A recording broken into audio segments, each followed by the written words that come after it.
free till all of us are free. Yeah. None of us are free till all of us are free. Yeah. None of us are free till. I feel that the university has a moral responsibility to divest its funds from South Africa. The money that the university invests in corporations doing business in South Africa helps the apartheid system, the oppression of African people. Free South Africa, divest now. Free South Africa, divest now. Free South Africa, divest now. In 1985, 86, there were protests not only on the University of Missouri campus, but on campuses all across the United States.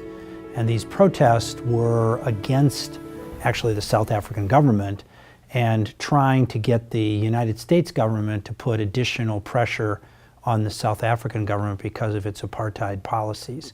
So students were asking campuses to divest from investing in South Africa as a means to increase the international pressure on the South African government.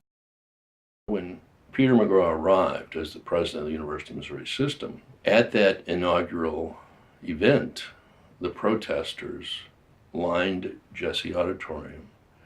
There was a party afterward on the Francis Quadrangle with white tents and all that. And the protesters came out to the quadrangle and basically took over the reception. Peter agreed that day to set up a commission to study the investment policy. The next week, the university established a task force to study its investment policy vis-a-vis South Africa. We recommended that the university divest. And we also said that if the university this university wants to have an impact in South Africa, we should do what we do best, which is not making symbolic economic decisions for the right reason, but to engage in education.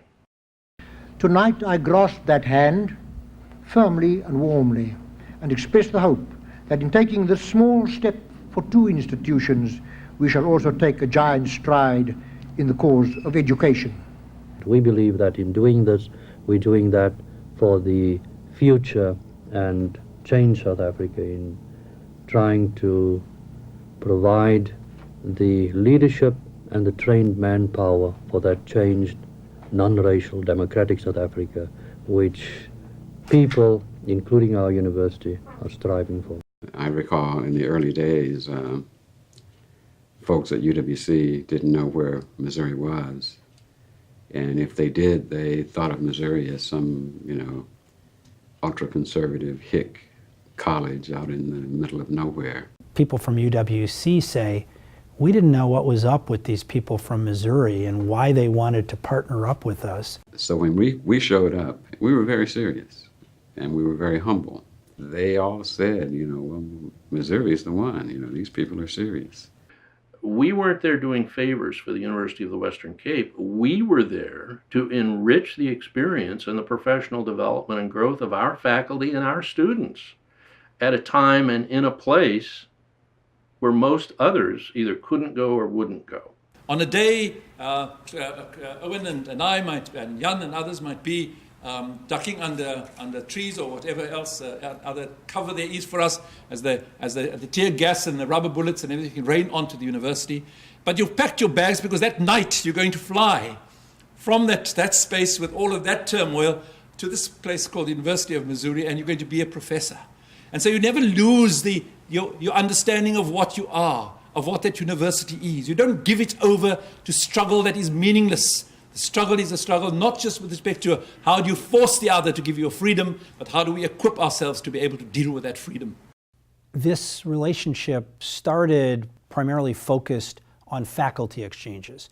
So for much of the past 30 years, the emphasis has been on faculty collaborations. How can we help each other learn to teach better? What kind of innovative teaching ideas can we share with each other?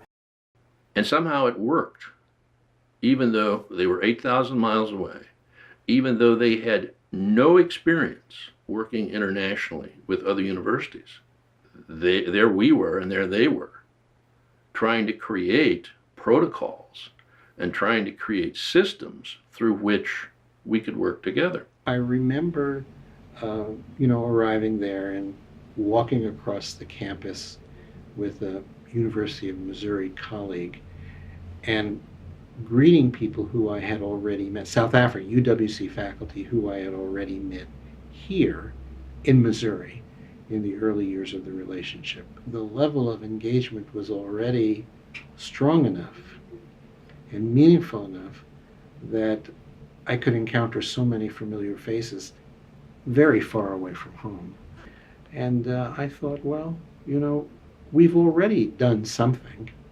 This partnership, which has enabled more than 600 staff members from both sides to go for visits, has played a fundamental role in the capacity development at the University of the Western Cape, to the point that in the last 15 years, UWC has made such great strides as a research-intensive university that in the year 2015, a ranking undertaken by the Times Higher Education placed UWC 7th on the African continent and 5th in South Africa.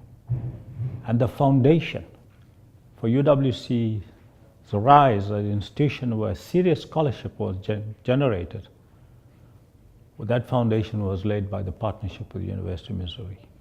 What this partnership represents is an opportunity to think ahead, to think beyond the limits and constraints of what we've inherited from the past. Now, in our case, it's thinking beyond apartheid and thinking beyond the limits of a racial project that sought to put people in their place and keep them there.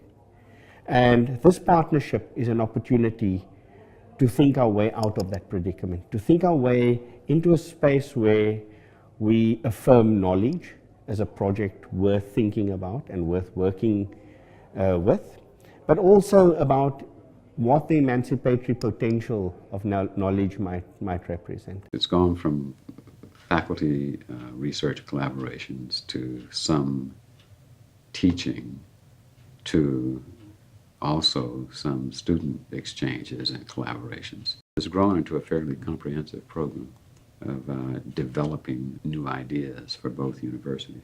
Since 2006, we've made significant progress in opening up more study abroad opportunities for University of Missouri students to go to South Africa. And I think this is an area that I think we can continue to grow in because it provides such a rich experience for our students. I'm sure for the students and for the younger faculty members who had not had that kind of international experience, it was eye-opening, and it's nice to have your eyes opened by people of color. There is a facility there called the Mayabuya Archives, and the Mayabuya Archives are essentially the archives of apartheid. So everything for the almost 40 to 50 years of apartheid is kept there. The newspapers, the cartoons that were done, the audio, the video, the personal papers of people like Mandela and Tutu. And so that's what we're doing, is we're telling those stories. We're telling them in a journalistic style. My vision is one of alliances between North and South, between North, South, and East.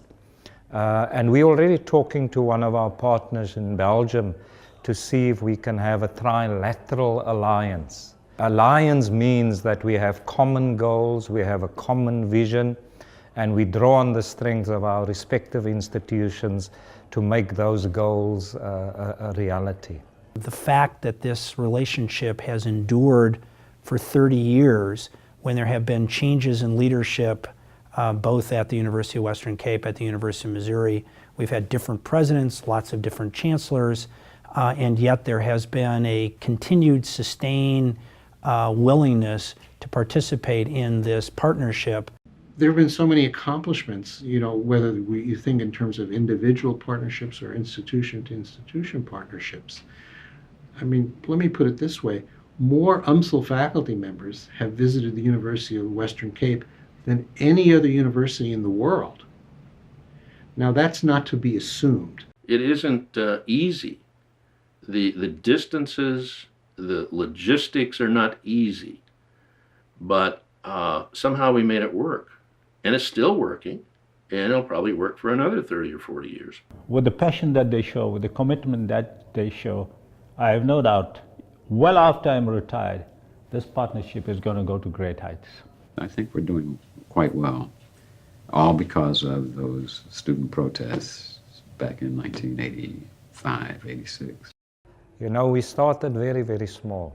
We started with two very unequal institutions, and look where we are today. So it's a dream worth having.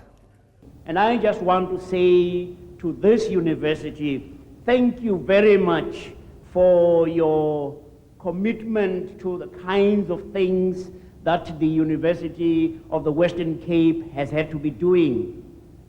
It is a university where students have often had to be disturbed by the whiffs of tear gas coming through their lecture windows.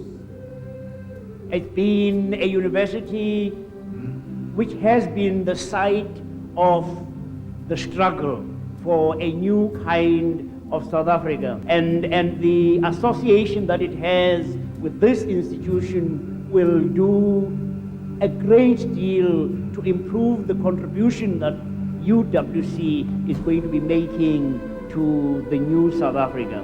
Thank you for all the good that is accruing to us as a result of this relationship that has been forged between our university and yours. Of course, now I can say between my university in South Africa and my university in Kansas City.